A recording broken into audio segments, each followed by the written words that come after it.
Doctor ortho Ayurvedic oil and capsule. अब दर्द भी घुटने टेकेगा। भारत समेत पूरी दुनिया में नए साल का जश्न। लोगों ने पूरे जोश के साथ नए साल का किया स्वागत। देश भर के पर्यटन स्थलों में लोगों की भीड़। पीएम मोदी ने नए साल के मौके पर देशवासियों को बधाई दी। अमृतसर में श्री हरमंदिर साहिब में उमड़े श्रद्धालुओं ने श्री हरमंदिर साहिब में मत्था टेका। सुखबीर सिंह बादल और हरसिमरत कौर ने मत्था टेका और आशीर्वाद लिया।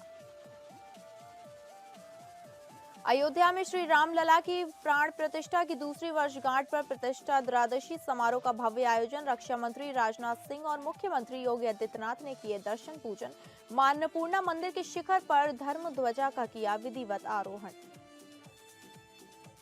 महाराष्ट्र के कल्याण डोंबिवली महानगर पालिका चुनाव में भाजपा की 2 महिला उम्मीदवार निर्विरोध चुनी गई। वहीं पनवेल महानगर पालिका चुनाव में मतदान से पहले ही बीजेपी भाजपा उम्मीदवार नितिन पाटिल की जीत। शेतकरी कामगार पार्टी के उम्मीदवार का नामांकन रद्द होने से चुने गए निर्विरोध।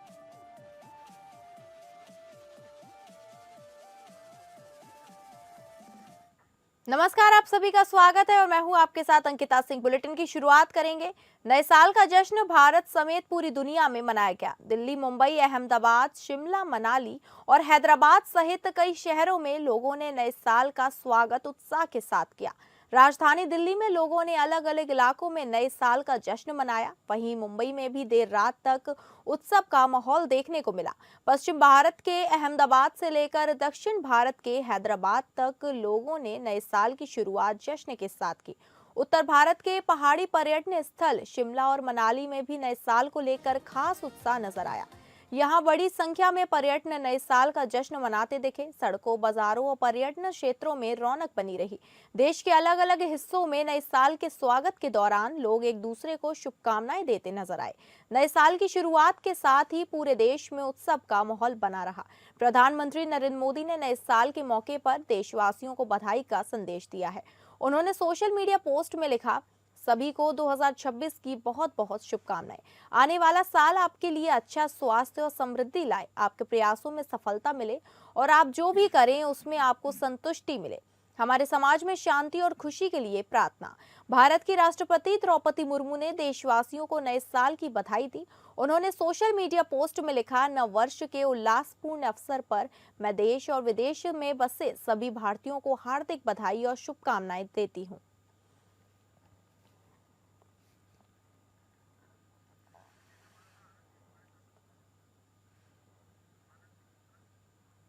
और ज्यादा जानकारी के साथ हमारे विशेष संवाददाता आनंद सिंह हमारे साथ जुड़ गए हैं। आनंद, नए साल को लेकर क्या क्या तैयारियां हुई हैं? लोगों ने उत्साह के साथ नए साल को मनाया है और क्या वहां प्रोग्राम कार्यक्रम हुए हैं? बिल्कुल, देखिए बहुत ही भव्य और तरीके से राजधानी लखनऊ में नए साल का स्वागत किया गया है। जो 31 दिसंबर की रात जैसे ही घड़ी की सुइयां 12 बजे पर पहुंची, पूरा शहर जो रहा वो नए वर्ष के स्वागत में डूब गया। आसमान में आतिशबाजी की गई है। जो हजरतगंज की बात करें, जो जिसे लखनऊ का दिल कहा जाता है, मुख्य चौराहा है, वहां की अगर बात करें, या तमाम जो लोकेशन राजधानी लखनऊ की रही है, वहां पर आतिशबाजी जगह जगह पर हुई है। रंग बिरंगी रोशनियां हुई हैं। जो होटल रहे, रिजॉर्ट्स हो, क्लब हो, रेस्टोरेंट रहे हो, हर जगह भारी भीड़ देखने को मिली। और खासकर की सड़कें जो रात इस सर्दी के समय रात 12 बजे तक वीरान हो जाती थी, वहां पर भी पूरे राजधानी लखनऊ में सड़कें आबाद रही। सड़कों पर लोग दिखाई दिए, गाड़ियां दिखाई दी। एक तरह से कह सकते हैं कि हर्षोल्लास का पूरा माहौल रहा और शानदार तरीके से राजधानी लखनऊ ने नए साल का स्वागत किया है।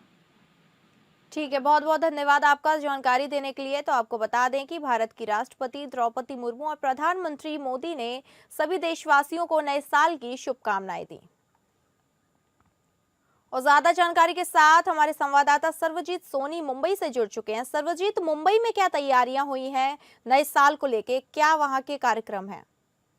जिस तरह से नए साल को लेकर पूरी तरह से बंदोबस्त किया गया था, मुंबई का जो जुहू चौपाटी से लेकर मुंबई का जो गेटवे है, पब है, पूरी तरह से जलमग्न अपना ये लाइटों से सजा हुआ था, जिसपे पूरी तरह से तैयारी की गई थी। बड़े पैमाने पर पुलिस के वरिष्ठ अधिकारी वो भी फील्ड पे थे, देर रात सड़कों पे थे, ताकि नियमों का उल्लंघन न किया जा सके। हालांकि कई नियमों में बदलाव भी किए गए थे। पबों को जो है वहाँ पे सुबह 5 बजे तक का टाइमिंग दिया गया था, लेकिन नियमों के अनुसार उन्हें नियमों का पालन करना था, ऐसा आदेश दिया गया था। उस पर पेट्रोलिंग भी की जा रही थी और सुरक्षा को लेकर भी बड़े पैमाने पर जो पुलिस है वो वहाँ पे तैनात किए गए थे। समुद्री तट से लेकर ड्रोन से लेकर जो है नीचे तक जो है सब जगह पे पुलिस के जो है चाक चौबंद के लगाए गए थे। और वहीं जश्न को लेकर भी कहीं जश्न फीकी नहीं पड़े, इसके लिए भी लोगों से अपील की गई थी कि ताकि जश्न मनाने के बाद ड्रिंक एंड ड्राइव ना करें, ताकि वो अपना ख्याल रखें। इसको देखते हुए पूरी तरह से जो है पुलिस जो है मुंबई से लेकर आसपास के सभी जो परिसर है वहाँ पर तैनात थी। जी ठीक है, बहुत बहुत धन्यवाद आपका जानकारी देने के लिए। तो आपको बता दें कि पूरा देश आज नए साल की शुभकामनाएं सभी को मिल रही हैं, सभी नया साल मना रहे हैं। इसके चलते सभी जिलों में हर जगह पर कड़ी सुरक्षा के इंतजाम भी किए गए हैं।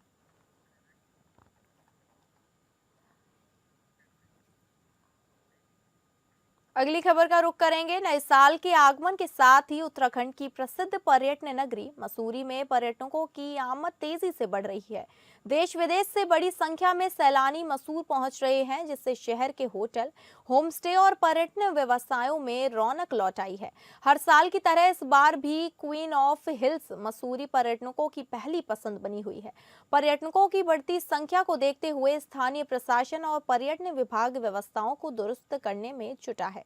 यातायात, पार्किंग, स्वच्छता और सुरक्षा पर विशेष ध्यान दिया जा रहा है, ताकि सैलानियों को किसी प्रकार की असुविधा ना हो। ठंड के मौसम में बर्फबारी की संभावना के चलते भी मसूरी पर्यटकों के आकर्षक का केंद्र बनी हुई है। मसूरी से विधायक एवं राज्य सरकार में कैबिनेट मंत्री गणेश जोशी ने कहा कि मसूरी को और अधिक आकर्षक बनाने तथा पर्यटकों की सुविधा को बेहतर करने के लिए सरकार कई योजनाओं पर काम कर रही है।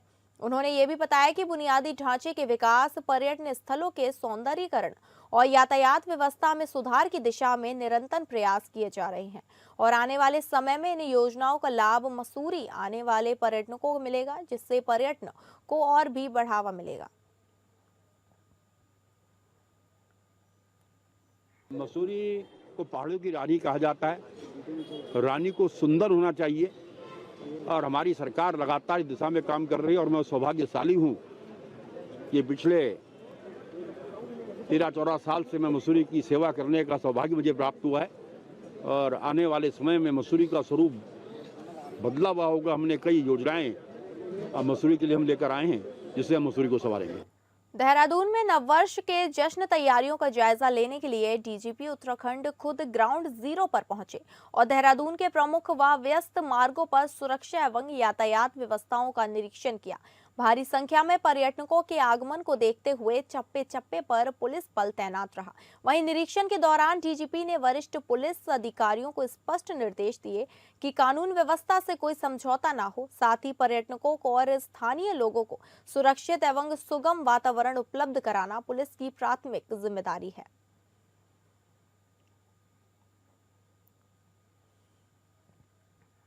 तक तैयारी है जो यहाँ सेलिब्रेशंस होते हैं, तो वो एसएसपी देहरादून और उनकी पूरी टीम ने व्यापक प्रबंध किए हुए हैं।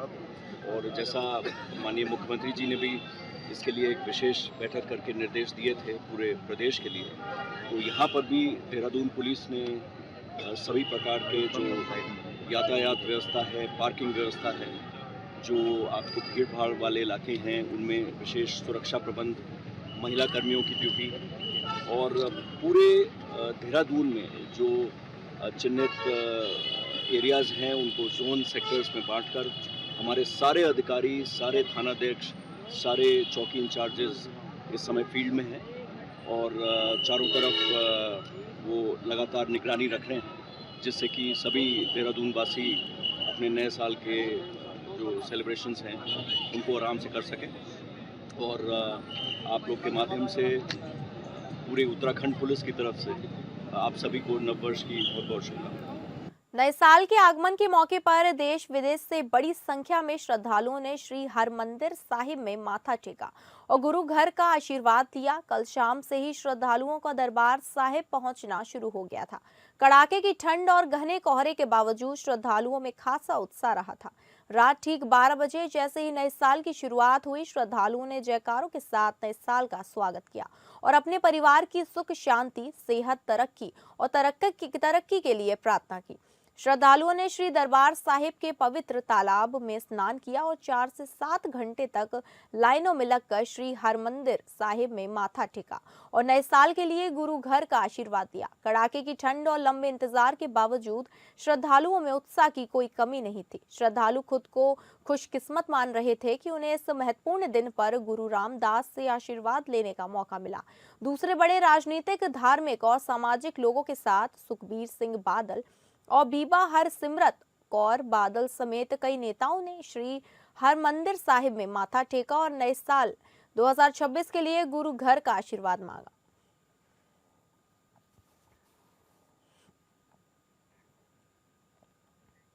नए साल को लेकर देवघर के बाबा मंदिर में श्रद्धालुओं की भारी भीड़ देखने को मिल रही है।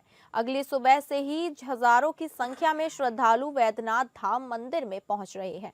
मंदिर प्रबंधन की तरफ से श्रद्धालुओं के सुख सुविधा का विशेष ख्याल रखा जा रहा है। जितने भी श्रद्धालु आ रहे हैं उन्हें पंक्तिबद्ध खड़ा कर बाबा भोलेनाथ के शिवलिंग का दर्शन कराया जा रहा है। श्रद्धालु भगवान भोलेनाथ के शिवलिंग के पास पहुंचे। श्रद्धालु जल अभिषेक कर अपने और अपने पूरे परिवार के बेहतर भविष्य की कामना कर रहे हैं। मंदिर में बढ़ती भीड़ को देखते हुए सुरक्षा के भी पुख्ता इंतजाम किए गए हैं। पुलिस की तरफ से अतिरिक्त सुरक्षा कर्मियों की तैनाती की गई है। कई ऐसे पॉइंट्स बनाए गए हैं जिनमें से श्रद्धालुओं के आने जाने पर नजर रखी जा रही है। वहीं बाहर के राज्यों से आए श्रद्धालुओं ने कहा कि देवघर का बैजनाथ धाम द्वादश ज्योतिर्लिंग के साथ साथ माता शक्ति का भी पीठ है। बाहर से आए श्रद्धालु प्रवीण कुमार ने कहा कि नए साल पर हर कोई बाबा बैद्यनाथ का आशीर्वाद लेकर अपने जीवन की शुरुआत करता है, इसलिए आज हम अपने परिवार के साथ बाबा बैजनाथ धाम पहुंचे हैं। वहीं मंदिर के तीर्थ पुरोहित बाबा अमित ने बताया, सुबह से ही मंदिर में हजारों की संख्या में श्रद्धालु पहुंच रहे हैं। बाबा बैजनाथ का आशीर्वाद लेने से पहले सुबह से 11 बजे तक करीब 70 से 80 हजार श्रद्धालु ने जल अभिषेक किया है। बहुत पसंद हुआ, बहुत अच्छा लगा दर्शन करके। और बाबा को हम लगभग 13 साल से लगातार दर्शन कांवड़ भी लेके चढ़ाते हैं। सबसे पहले सब पूरे देशवासियों को नववर्ष की ढेर सारी बधाई। इंग्लिश कैलेंडर के अनुसार बाबा बैद्यनाथ मंदिर प्रांगण में सुबह से ही काफ़ी भीड़ चल रही है, जो कि आज अनुमान 1 लाख से प्लस अभी दर्शन करेंगे। जय बाबा बैद्यनाथ। सारा व्यवस्था चकाचौंध है। बाबा बैद्यनाथ का कृपा से सब बढ़िया से चल रहा है। प्रशासन चाक चौबंद व्यवस्था किए हुए हैं, लेकिन इतना भारी संख्या में श्रद्धालु आते हैं कि कितना भी व्यवस्था किया जाए वो कम ही हो जाता है। जैसे कि मैंने पहले बताया कि माननीय मुख्यमंत्री जी के मार्गदर्शन में जीरो टॉलरेंस की नीति का 100% अनुपालन कराया जा रहा है। जो दुर्दांत अपराधी हैं, मतलब साल भर में नॉर्मली यूपी पुलिस करीब 7 लाख अपराधियों को अरेस्ट करती है। जो अपराधी मतलब जो आपके अभियुक्त हैं उनको अरेस्ट करती है, और इसमें से कुछ अपराधी दुर्दांत टाइप के होते हैं, जिनकी अच्छी हिस्ट्री होती है, वो पुलिस पर। नवी मुंबई में नए साल की शुरुआत बारिश के साथ हुई है। आज सुबह से शहर के कई हिस्सों में हल्की रिमझिम बारिश शुरू हो गई, जिससे मौसम में अचानक बदलाव महसूस किया जा रहा है। पहले से ही ठंड का माहौल बना हुआ था, ऐसे में बारिश के कारण ठिठुरन और बढ़ गई। ठंड और बारिश के इस संगम से शहर में दिन की शुरुआत बेहद ठंडी और उदास मौसम के साथ हुई। सड़कों पर हल्की नमी दिखाई दी। वहीं नागरिकों को आज ठंड जैसा अनुभव हो रहा है। अचानक बदले मौसम के चलते लोग गर्म कपड़ों में लिपटे नजर आए।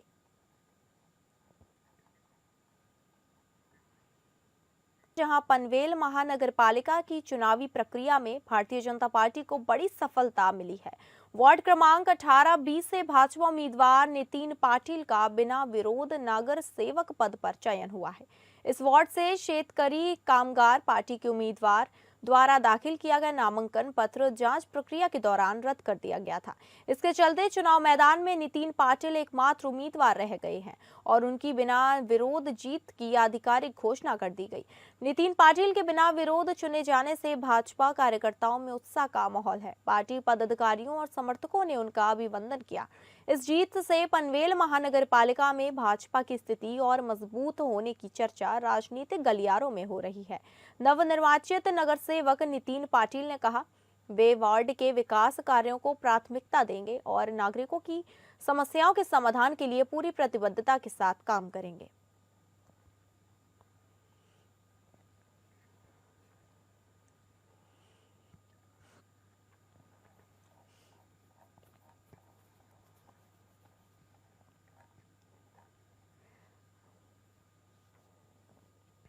आपको बता दें कि पनवेल नगर पालिका की चुनावी प्रक्रिया में भारतीय जनता पार्टी को बड़ी सफलता मिली है। वार्ड क्रमांक 18-20 से भाजपा उम्मीदवार नितिन पाटिल का बिना विरोध नगर सेवक पद पर चयन हुआ है। इस वार्ड से शेतकारी कामगार पार्टी के उम्मीदवार द्वारा दाखिल किया गया नामांकन पत्र जांच प्रक्रिया के दौरान रद्द कर दिया गया था। इसके चलते चुनाव मैदान में नितिन पाटिल एकमात्र उम्मीदवार रह गए और उनको बिना विरोध जीत की आधिकारिक घोषणा कर दी गई। नितिन पाटिल के बिना विरोध चुने जाने से भाजपा कार्यकर्ताओं में उत्साह का माहौल है। पार्टी पदाधिकारियों और समर्थकों ने उनका अभिनंदन किया और इस जीत से पनवेल महानगर पालिका में भाजपा की स्थिति और मजबूत होने की चर्चा राजनीतिक गलियारों में हो रही है।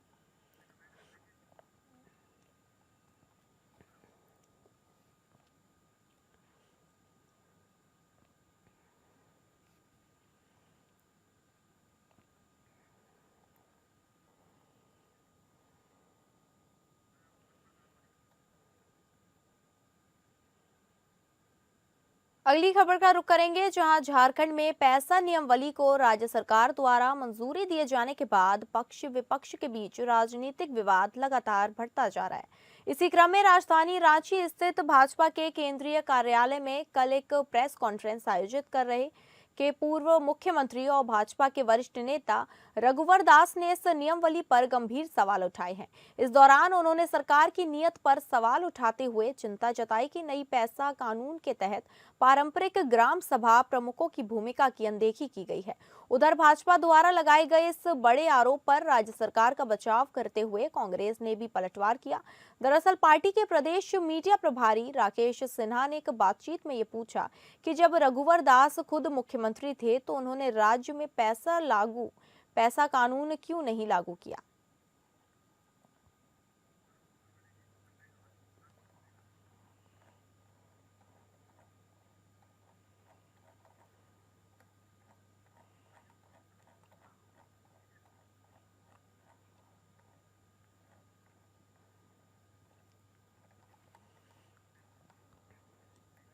झारखंड कांग्रेस के प्रदेश अध्यक्ष केशव महतो कमलेश की अध्यक्षता में कल रांची स्थित पार्टी के केंद्रीय कार्यालय में कांग्रेस अग्रणीय मोर्चा के पदाधिकारियों के साथ एक बैठक आयोजित हुई, जिसमें मनरेगा का नाम बदलने पर आगामी कार्यक्रम की रूपरेखा तैयार की गई। इस बैठक में मनरेगा ड्राफ्ट कमेटी में महत्वपूर्ण भूमिका निभाने वाले राष्ट्रीय सलाहकार परिषद के एक प्रमुख सदस्य जियाद रेज शामिल भी हुए, जिनके साथ प्रदेश अध्यक्ष ने कई महत्वपूर्ण बातचीत की। इस दौरान प्रदेश कांग्रेस समिति के महासचिव सह मीडिया प्रभारी राकेश सिन्हा ने बताया कि बैठक में निर्णय लिया गया कि मनरेगा योजना खत्म किए जाने के विरोध में कांग्रेस आर पार की लड़ाई का संकल्प लेते हुए ये फैसला ले चुकी है कि आगामी 3 जनवरी 2026 को राज्य के तमाम जिला मुख्यालयों में संवाददाता सम्मेलन आहूत की जाएगी।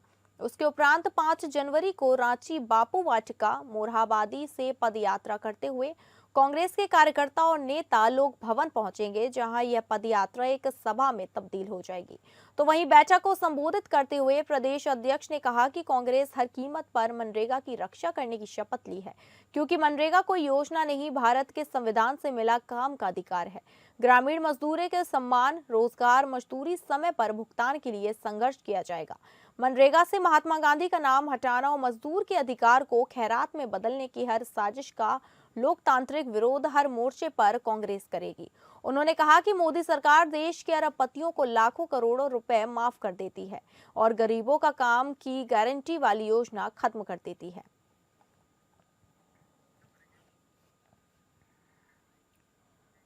तो फिलहाल इस बुलेटिन में इतना ही। नमस्कार।